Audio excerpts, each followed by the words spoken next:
जय हिंद। स्वागत है बच्चों आपका आपके YouTube channel physics with Ravi में। आज हम लोग कक्षा 10 के फिजिक्स को आगे बढ़ाते हैं। पिछले वीडियो में हम लोगों ने 10 अंकिक प्रश्न कर लिए थे। अब 11वां शुरू करते हैं। सवाल नंबर 11 है, 30 सेमी फोकस दूरी वाले अवतल दर्पण के सामने कोई वस्तु कितनी दूरी पर रखी जाए कि उसका वास्तविक प्रतिबिंब वस्तु के दोगुने आकार का बने। तो जो दर्पण की फोकस दूरी है वो है 30 सेंटीमीटर। सवाल नंबर 11 है, फोकस दूरी एफ का मान है 30 सेंटीमीटर, चूंकि अवतल दर्पण है तो -3। और आवर्धन नियम का मान है 2।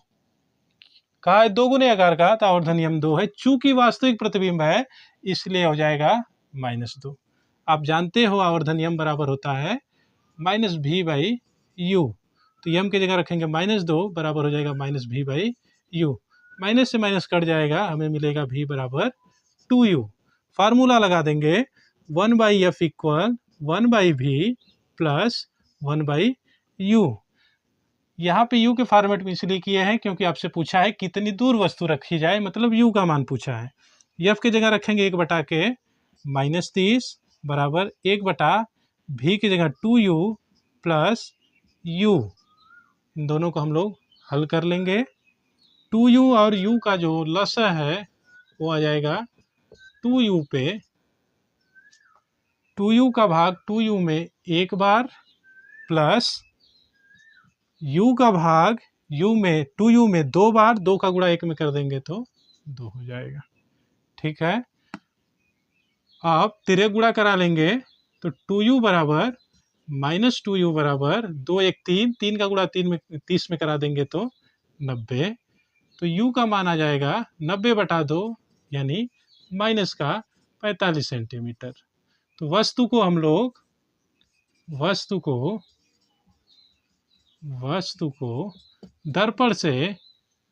दर्पण से कितना दूर भाई? दर्पण से 45 सेमी दूर रखा जाएगा। 45 सेमी दूर रखा जाएगा। ठीक है, लगा लीजिए।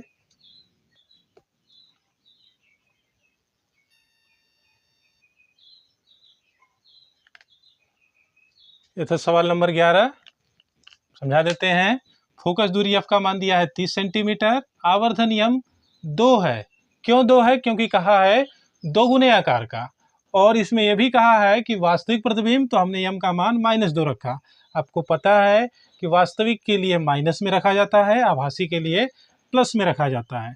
यम बराबर होता है -v/u, तो यम की जगह हमने रखा -2, माइनस से माइनस कट गया, v की जगह मिला 2u। हमने फार्मूला लगाया 1/f equal 1/v plus 1/u। f की जगह रखा -30, v की जगह रखा 2u, और ये रहा आपका u। 2u और u का जो हमने लसा बैठाया 2u पे आया, तो 2u का भाग 2u में एक बार, 1 का गुणा 1 में किया तो 1। u का भाग 2u में दो बार, 2 का गुणा 1 में किया तो 2। अब तिर्यक गुणा करा दिया तो 2u 1 कम 2u, 30 का गुणा 3 में कराया तो 30 3 90। 2 से 90 45 बार में कट जाएगा, तो u का मान आ जाएगा -45, यानी वस्तु को दर्पण से 45 सेमी दूर रखा जाएगा। अब सवाल नंबर 12 सवाल हम पढ़ रहे हैं। सवाल नंबर 12 है,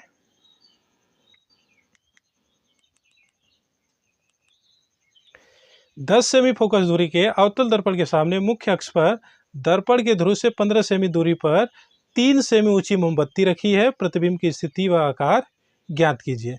सबसे पहले जो दिया उसको हम लोग लिख लेंगे। क्या क्या दिया है? 10 सेमी फोकस दूरी वाला अवतल दर्पण, तो फोकस दूरी 10 सेमी है और 15 सेमी की दूरी पर वस्तु रखा गया है। हल कर लेंगे।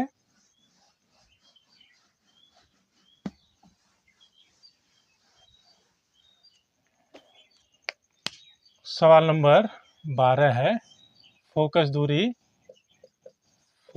दूरी f का मान है 10 सेंटीमीटर। अवतल दर्पण है तो -10। वस्तु की दूरी जिसे हम लोग u से लिखते हैं उसका मान है -15 सेंटीमीटर। माइनस में u रखा जाता है। और वस्तु की जो लंबाई है, वस्तु की लंबाई जिसे हम लोग H1 से लिखते हैं, इसका मान है 3 सेंटीमीटर। तो लगा देंगे formula 1/f equal 1/v plus 1/u 1/-10 बराबर 1/v प्लस 1/u की जगह -15। -15 बाएं ले आएंगे तो प्लस में हो जाएगा, यानी 1/15 माइनस 1/10 बराबर 1/v। 10 और 15 का हम लोग लसा ले लेंगे तो 1/v बराबर मिलेगा 10-15 का लसा कितने पे आ जाएगा भाई? 30 पे। 15 का भाग 30 में 2 बार, 2 का गुणा 1 में तो 2 1 कम 2, माइनस 10 का भाग 30 में 3 बार, 3 का गुणा 1 में तो 3। तो 1/v का मान हमें मिल गया -1/30, या v का मान मिल जाएगा हमें -30 सेंटीमीटर। माइनस ये बता रहा कि वास्तविक प्रतिबिंब है। अब प्रतिबिंब का आकार भी निकाल लेते हैं। हम जानते हैं H2 बराबर H2/H1 बराबर -v/u, या H2 बराबर हो जाएगा -v/u इंटू H1। वैल्यू रख देंगे। v की जगह कितना रखना है? 30, तो माइनस माइनस प्लस 30। u की जगह हम लोग रखेंगे -15 और H1 की जगह हम लोग रखेंगे 3। तो 15 से 30 2 बार में कटेगा, 2 का गुणा 3 में कर देंगे तो 2 3 6 -6 सेंटीमीटर। माइनस ये बता रहा है कि प्रतिबिंब मुख्य अक्ष के नीचे है। लिखेंगे, उत्तर लिखेंगे कि वस्तु का जो प्रतिबिंब है ध्रुव से 30 सेंटीमीटर दूर 6 सेमी लंबा मुख्य अक्ष के नीचे बनेगा। अब सवाल नंबर 13। सवाल नंबर 13 है, एक उत्तल दर्पण के सामने 40 सेमी की दूरी पर एक बिंदु प्रकाश स्रोत रखा जाता है। दर्पण की फोकस दूरी 40 सेंटीमीटर है। प्रतिबिंब की स्थिति ज्ञात कीजिए, आरेख भी खींचिए। अब की बार उत्तल दर्पण है, अब तक अवतल दर्पण होता था। तो उत्तल दर्पण की जो फोकस दूरी है वो 40 सेंटीमीटर है और 40 सेमी की दूरी पर भी प्रकाश स्रोत रखा गया है। हल कर लेंगे।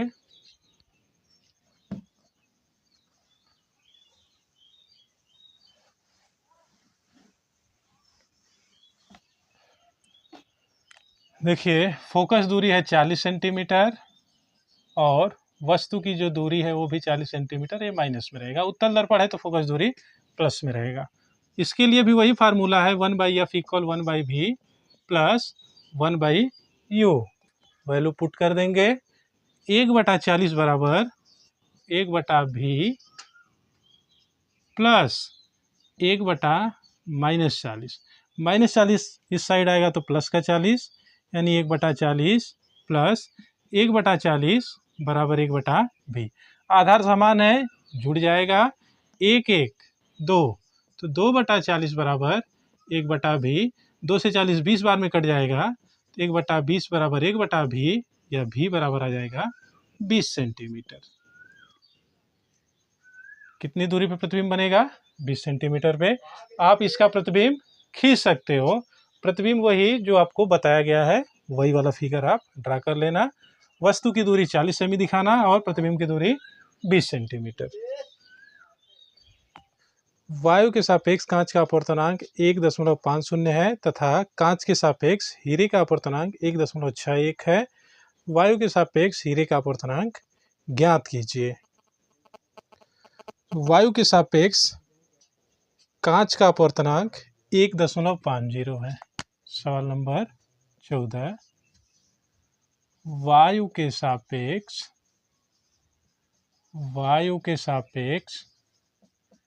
कांच का अपवर्तनांक,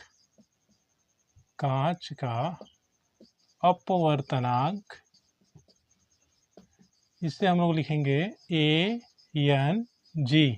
इसका मान है 1.50 और कांच के सापेक्ष हीरे का अपवर्तनांक, कांच के सापेक्ष हीरे का अपवर्तनांक,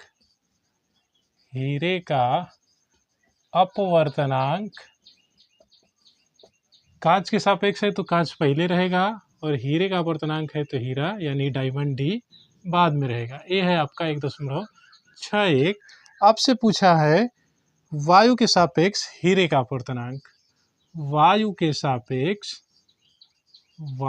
सापेक्ष हीरे का अपवर्तनांक, हीरे का अपवर्तनांक कैसे लिखेंगे? वायु के सापेक्ष है तो ए पहले और हीरे का पूछा है तो डी बाद में, ये आपसे पूछा है। आप जानते हो, पहले उसको ले लेना जिसमें ए नहीं हो, क्या है? G N D. आप जानते हो फार्मूला, जी एन डी बराबर, जो बाद में उसको लिखेंगे ऊपर, जो पहले उसको लिखेंगे नीचे, दोनों को वायु के सापेक्ष कर लेंगे। यहाँ से जो वैल्यू दिए उसको रख लेंगे। जी एन डी का मान है 1.61, ए एन डी का मान आपसे पूछा है और ए एन जी का मान दिया है 1.50। अब हम लोग यहाँ से ए एन डी प्राप्त कर लेंगे, तो ए एन डी बराबर होगा 1.61 गुणे 1.50। इसका हम लोग गुणा करा लेंगे तो ए एन डी का मान मिलेगा हमें 15 एकम 15 का 5 हासिल 1, 15 छक्का 90, 91 का 1 हासिल 9, 15 एकम 15 9 24, 4 अंक पे दशमलव। तो इस प्रकार हमें ए एन डी बराबर मिल जाएगा 2.41। नोट कीजिए। अब सवाल नंबर 15। सवाल नंबर 15 है, यदि वायु के सापेक्ष किसी पारदर्शी द्रव का अपवर्तनांक 1.25 तथा कांच का अपवर्तनांक 1.51 है, तो द्रव के सापेक्ष कांच का अपवर्तनांक ज्ञात कीजिए। वायु के सापेक्ष द्रव का अपवर्तनांक है 1.25। वायु के सापेक्ष द्रव का अपवर्तनांक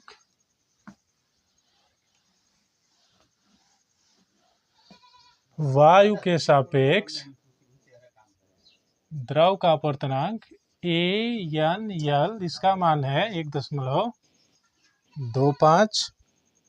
इसके बाद कांच का अपवर्तनांक किसके सापेक्ष है पता नहीं, तो वायु के सापेक्ष ही होगा, ए एन जी, यानी वायु के सापेक्ष कांच का अपवर्तनांक ये दिया है आपका 1.5। आपसे वायु के सापेक्ष हीरे का अपवर्तनांक यानी ए एन डी पूछा है। तो आप जानते हो, ए कहाँ से पूछ दिया भाई, द्रव के सापेक्ष कांच का अपवर्तनांक आपसे पूछा है, एल एन जी आपसे पूछा है।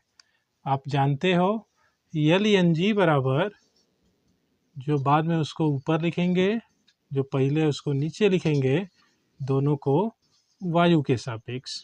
तो ए एन जी का मान है 1.5 और ए एन एल का मान है 1.25। हल कर देंगे इसे, ये हो जाएगा आपका 150/125, यानी इसका मान आ जाएगा 2।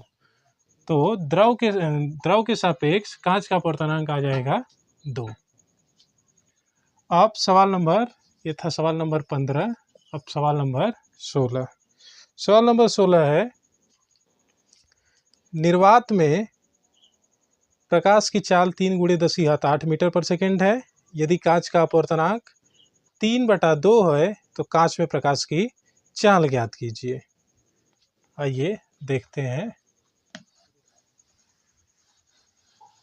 सवाल नंबर 16, निर्वात में प्रकाश की चाल हम लोग एयर के रूप में इसे ए ले लेते हैं, तो हो जाएगा, ये दिया है 3 × 10⁸ मीटर पर सेकेंड।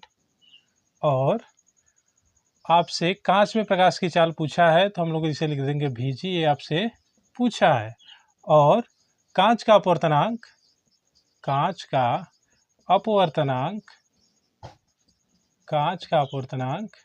n का मान दिया है 1.5।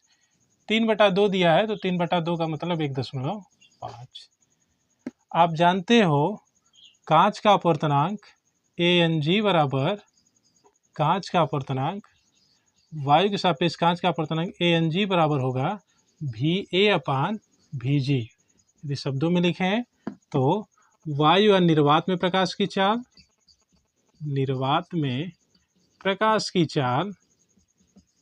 और नीचे हो जाएगा कांच में प्रकाश की चाल, कांच में प्रकाश की चाल। जैसे यहाँ कुछ और होता, जो पहले रहेगा वहाँ प्रकाश की चाल ऊपर और जो बाद में रहेगा उस वहाँ प्रकाश की चाल नीचे। फार्मूला होता है, बताया गया है। ANG की जगह हम लोग रखेंगे 1.5, VA है 3 × 10⁸ और VG आपको पता करना है। तो यहाँ से VG का मान होगा, VG बराबर होगा 3 × 10⁸ बटा में 1.5। 1.5 से 3 2 बार में कट जाएगा, तो VG का मान मिलेगा 2 × 10⁸ मीटर पर सेकेंड। यानी कांच में प्रकाश की चाल 2 × 10⁸ मीटर पर सेकेंड होगी। तो बच्चों आज की वीडियो में इतना ही। अगले वीडियो में हम लोग लेंस के बारे में पढ़ेंगे, उसके बाद लेंस पे आधारित सभी सवाल लगाएंगे। वीडियो को ज़्यादा से ज़्यादा लाइक, शेयर और सब्सक्राइब करें। धन्यवाद।